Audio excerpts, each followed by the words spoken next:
Une soirée spéciale Simone Signoret sur Arte cette semaine, avec la diffusion du film Thérèse Raquin suivi d'un documentaire, nous a donné envie de revenir sur la prestigieuse carrière de l'actrice française en posant cette question simple: c'était qui, ou plutôt c'était quoi, justement, Simone Signoret? Voici notre réponse subjective en 10 petites madeleines.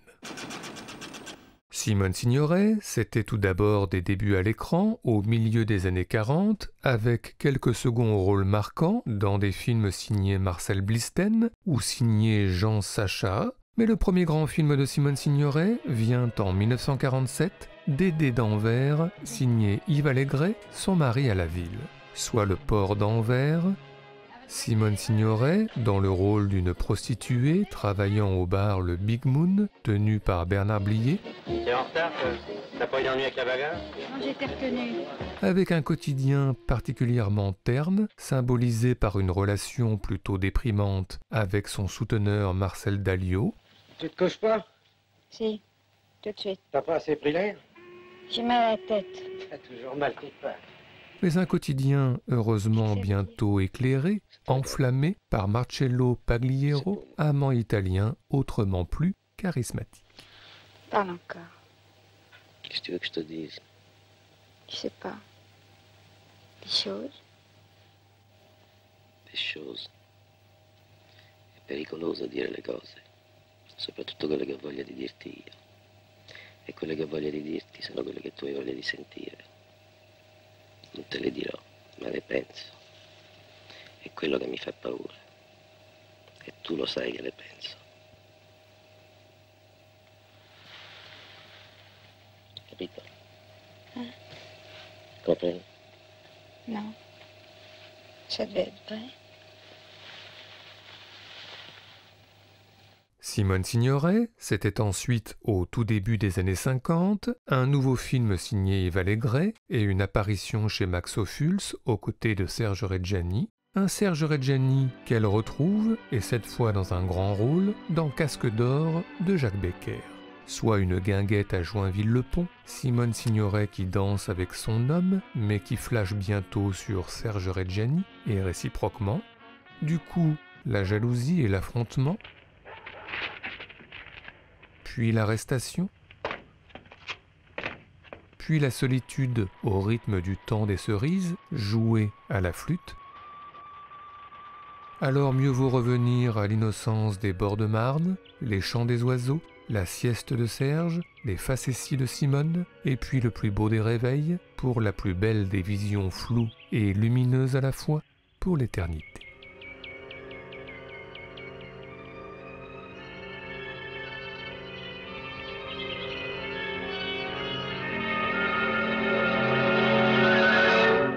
Simone Signoret, c'était ensuite, dans la continuité des années 50, 2 films en écho. Tout d'abord Thérèse Raquin de Marcel Carné, d'après le roman de Zola, où une nouvelle fois elle s'ennuie avec son mari avant de développer une relation adultère avec un nouvel amant italien en la personne de Raph Vallone, sous l'égide d'un chat noir, ce qui n'augure rien de bon, car bientôt le plan machiavélique et le passage à l'acte.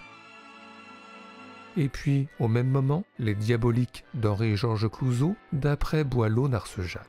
Soit un pensionnat dans la France des années 50, Paul Meurice, directeur très autoritaire avec sa femme Vera Clouzot, sous les yeux incrédules de Simone Signoret. Aval. C'est pas ma faute. Ça passe pas. Aval. Du coup, là aussi, un plan machiavélique, puis un passage à l'acte dans la salle de bain. Puis Vera Clouzot, traumatisée, qui a des insomnies et qui voit des choses mystérieuses à la fenêtre. Mais comme nous le demande Clouzot à la fin du film, ne soyons pas diaboliques et restons-en là. Simone Signoret, c'était ensuite, dans la deuxième partie des années 50, un film de Luis Buñuel tourné au Mexique et une adaptation de la pièce d'Arthur Miller par Jean-Paul Sartre devant la caméra de Raymond Rouleau, un film où elle partage pour la première fois la vedette avec Yves Montand, devenu son mari à la ville, Et puis, en 1959, la consécration hollywoodienne avec l'Oscar de la meilleure actrice pour Les Chemins de la Haute Ville de Jack Clayton, avec Laurence Harvey, jeune homme de conditions modestes, désirant s'élever dans la société anglaise et convoitant une richissime héritière, avant de tomber finalement amoureux de Simone Signoret pour un premier échange de cigarettes en voiture, suivi d'un deuxième échange de cigarettes dans un bar à la tonalité très Monica de Bergman, et enfin un troisième échange de cigarettes, mais cette fois plus tragique, sur un quai de gare. This is only the beginning.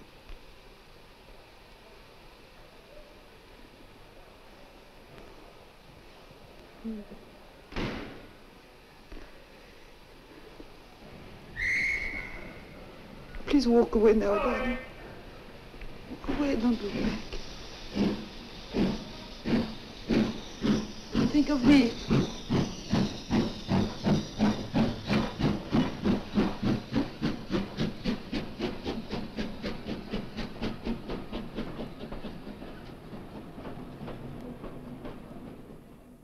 Simone Signoret, c'était ensuite, au début des années 60, un film de François Leterrier et un autre de René Clément, mais aussi à Hollywood, La Nef des Fous de Stanley Kramer, pour une croisière en mer plutôt insolite, où elle lit notamment à Oscar Werner l'amant de Lady Chatterley. The dissolute Lady Chatterley sat, waiting for the gardener to enter. Et puis à la même période, le tout aussi insolite Compartiment tueur, premier film de Costa Gavras, adapté de Sébastien Japrisot, où elle fait partie, dans le train Marseille-Paris, du compartiment tueur, du coup l'enquête menée par l'inspecteur Yves Montand, pour un interrogatoire à la maison tout à fait savoureux qu'on ne se lasse pas de revoir. Dites-moi, votre couchette, c'était bien celle du bas à droite? Ah oui, parce que moi, en haut, je ne peux pas. On rêve, on tombe. Juste en face, il y avait un homme. Oui, oui, un fonctionnaire. Un fonctionnaire? Il vous l'a dit?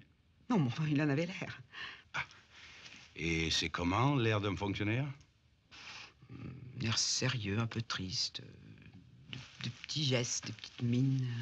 Un petit costume d'une méchante étoffe.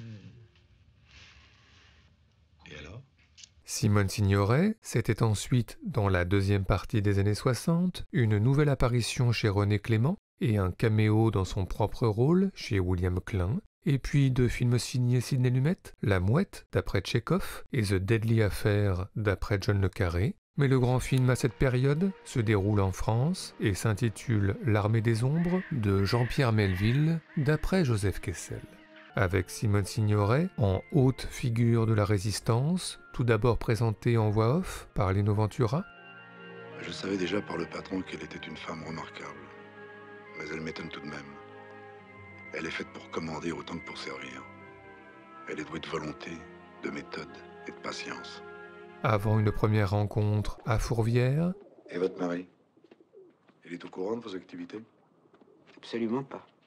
Puis après la détention, la fusillade et la course, l'évasion en voiture, ponctuée par un geste de tendresse discret et inattendu.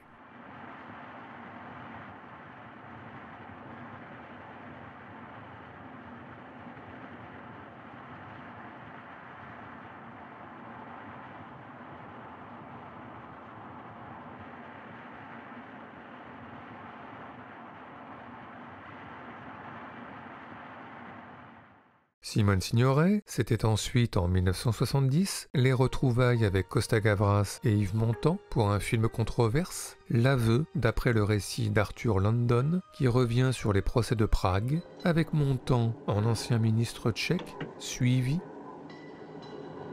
puis emprisonné et enfin menacé de pendaison dans le calme paradoxal de la campagne.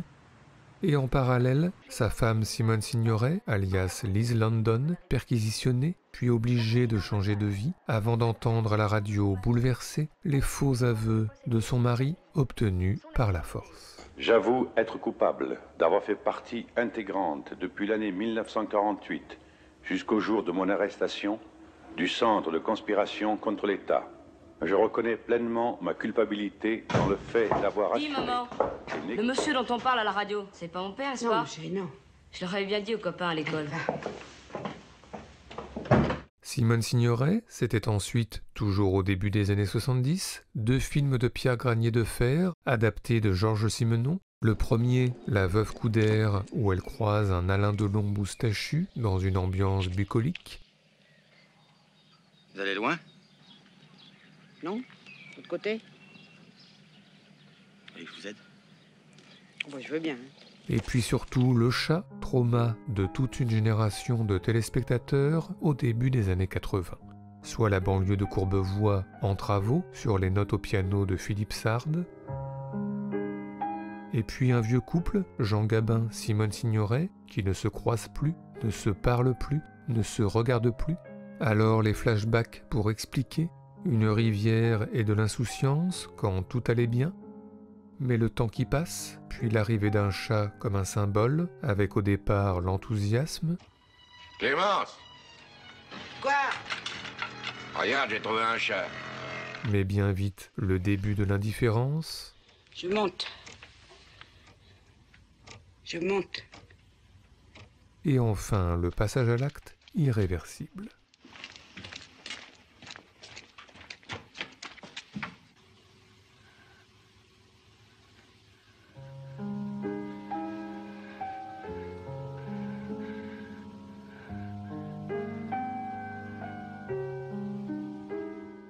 Simone Signoret, c'était ensuite, dans la continuité des années 70, un livre de mémoire, mais aussi à l'écran, un film de Jean Chapeau, où elle retrouve Alain Delon, et un film d'Alain Corneau, où elle retrouve Yves Montand. Et puis en 1978, Judith Terre-Pauvre de Patrice Chéreau, où elle reprend en main le quotidien régional La Libre République, parcourant les ateliers, puis découvrant bientôt la dureté et les coups bas de la concurrence. C'est que avec de la publicité. Hein? Avec de la publicité. Alors je sais que c'est très important la publicité. Enfin, ils peuvent tenir comme ça, simplement avec de la publicité. Théoriquement, oui. Et puis la même année, le film qui lui vaudra un César et qui remportera l'Oscar du meilleur film étranger à Hollywood, La vie devant soi de Moshe Mizrahi, d'après Émile Ajar, Romain Gary, où dans le quartier de Belleville, elle est Madame Rosa, ex-prostituée, reconvertie en nounou pour ses anciennes collègues, et une Madame Rosa qui va se lier d'amitié plus particulièrement avec Momo, de l'enfance à l'adolescence.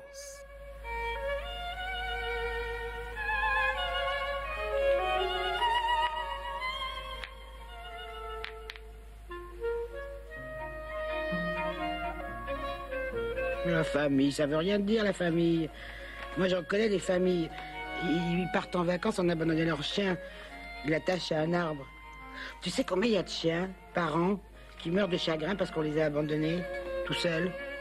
Moi, je ne suis pas un chien. Mais toi, qu'est-ce que j'ai de plus cher au monde? Pourquoi tu reçois des mandats pour me garder? Simone Signoret, c'était en fin des années 80, marquée certes par un nouveau film de Moshe Mizrahi avec Jean Rochefort et un nouveau film de Pierre Granier de Fer avec Philippe Noiret, mais les années 80 aussi et surtout marquée par son décès prématuré le 30 mars 1985 à l'âge de 64 ans. Alors les hommages qui se succèdent, et l'un sans doute plus beau que les autres, le film souvenir que son ami d'enfance Chris Marker lui a consacré en 1986, avec, en guise de conclusion, cette inoubliable lecture de son livre La nostalgie n'est plus ce qu'elle était, par François Perrier, sur des images de la maison familiale vide, qui nous fait penser que décidément Simone Signoret nous manque aujourd'hui, son visage, sa voix, sa pensée, ses mots. Je n'ai jamais été une star. Je n'ai jamais imposé une coiffure, une façon de parler, un style vestimentaire. C'est très difficile d'être une star, et c'est très difficile de rester star. Et ça doit être horrible de cesser de l'être. C'est très facile de continuer à fonctionner au rythme de ses contemporains, de mûrir, puis de vieillir avec eux. Et c'est miraculeux d'accéder à des rôles de plus en plus beaux et forts, chargés de votre mémoire et de vos expériences personnelles qui ont mis des rides sur votre visage. Elles sont les cicatrices du rire, des larmes, des questions, des étonnements et des certitudes qui sont aussi ceux de vos contemporains. Pour la plupart des femmes, ces cicatrices-là sont des ennemis. Elles les traquent, elles les dépistent. Elles essaient de les détourner, de les effacer. Et comme je les comprends, on ne fraternise pas avec l'ennemi quand l'ennemi ne vous rapporte rien, quand on ne peut pas s'en servir. Pour les stars, ces cicatrices-là sont des meurtrières, des sommations avant expulsion d'un territoire, celui du rêve. Elles sont obligées de le quitter de peur d'annuler les rêves qu'elles ont su donner à rêver pendant quelques années. Pour les gens comme moi qui n'ont eu ni les épaules, ni le goût, ni le courage de faire le métier de star, ces cicatrices-là ont été des alliés, voire même des alibis. Est-ce qu'on joue mieux quand on a vieilli? On ne joue pas mieux. On ne joue plus. On est.